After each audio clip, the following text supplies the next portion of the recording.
Good morning. Guess what day it is? It's July 28th. There are a couple of things going on today. It's National Soccer Day and it's National Water Park Day. So I thought I would tell you some things about hydration. Now this comes from an article written by Margit Barum During, which is a nurse. So I imagine the things in this article are probably right on target. But actually, I was surprised by this article. The idea that humans should drink a minimum amount of water for optimal health goes back centuries. In 1945, the U.S. Food and Nutrition Board issued guidelines including that people should drink 2.5 liters of fluid per day. However, there was an added bit of information associated with the recommendations that seemed to have been lost over the years, as if people stopped reading after they got to that part. The last part of that statement was, most of this quantity is contained in prepared food.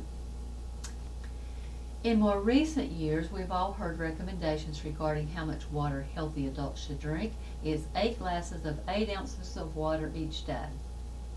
We've heard that. Not necessarily do we need it. In general, it's best to sip a little bit throughout the day, Baker says. Most people take in large amounts when they're eating meals and snacks, which helps the body retain the fluid. But sudden ingestion of large amounts of plain water by itself generally ends up just being eliminated. In addition, much of our fluid comes from the food that we eat, just like the original statement said. There are obvious foods such as soups that have a lot of liquid, but then there are other foods like fresh fruit and yogurt and such that also have a lot of liquid. The combined water content of food plus your thirst-driven intake is plenty sufficient for most people. Overall, for healthy adults, drinking a lot of water is not a big concern and simply leads to more frequent trips to the bathroom.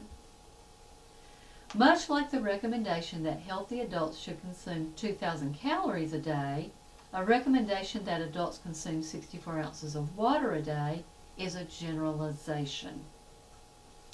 Everyone's fluid needs will fluctuate depending on their individual circumstances. Some people may have a medical issue that restricts the amount of fluid they should intake.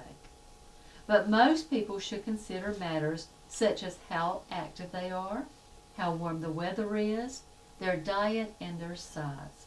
These are all issues that affect how much water you need.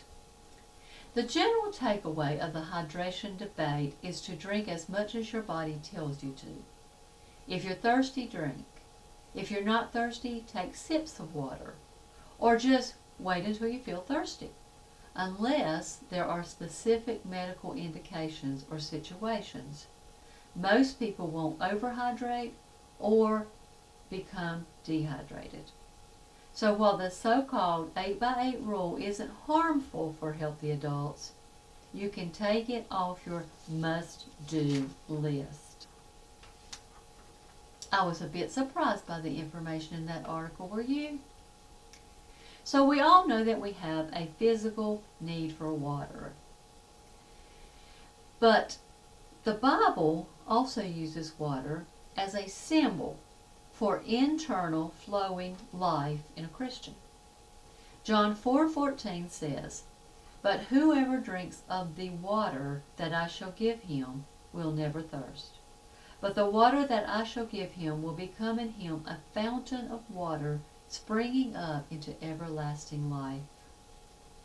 And John 7:38 says, "He who believes in me, as the scripture has said, out of his heart will flow rivers of living water."